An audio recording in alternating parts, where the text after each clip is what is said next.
Hi friends, అందరికీ నమస్తే. Welcome back to my channel. Real లైఫ్లో జరిగిన ఒక లవ్ స్టోరీ. ఒక అమ్మాయి ఒక అబ్బాయి ఉన్నారు. అమ్మాయి కాలేజ్ చదువుకుంటుంది. ఒకరోజు బస్ ఎక్కడానికి సెంటర్కి వచ్చింది.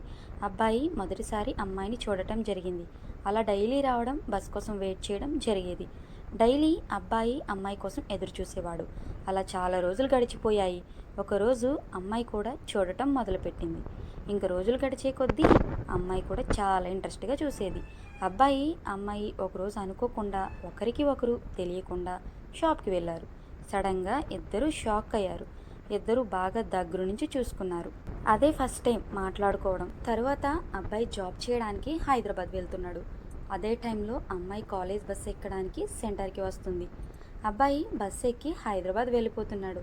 అబ్బాయి బస్ ఎక్కిన తర్వాత ఈ అమ్మాయి సడన్గా చెయ్యి ఊపి నవ్వింది. తర్వాత తెలిసింది అమ్మాయి కూడా అబ్బాయి అంటే చాలా ఇష్టమని. అబ్బాయి హైదరాబాద్ వెళ్ళిపోయాడు. కాల్ చేద్దామంటే తన నెంబర్ లేదు. మరి ఎలా అని అబ్బాయి ఎదురు చూస్తున్నాడు. తీరా చూస్తే 1 వీక్ తర్వాత అమ్మాయే మెసేజ్ చేసింది. ఎవరు మెసేజ్ చేసింది అనుకుంటే ఊరి పేరు చెప్పింది, కానీ తనే అని కన్ఫర్మేషన్ ఇవ్వట్లేదు. తనకి నెంబర్ ఎలా వచ్చింది అనుకుంటే అమ్మాయి వాళ్ళ బ్రదర్ అబ్బాయికి ఫ్రెండ్. అలా నెంబర్ తీసుకుని మెసేజ్ చేసింది. దీని కంటిన్యూషన్ నెక్స్ట్ పార్ట్లో ఉంటుంది. అందరూ తప్పకుండా చూడండి. అప్పటి వరకు మా ఛానల్ని ఎవరైనా సబ్స్క్రైబ్ చేసుకోకపోతే సబ్స్క్రైబ్ చేసుకోండి. మా ఛానల్కి సపోర్ట్ చేయండి. Thanks for watching.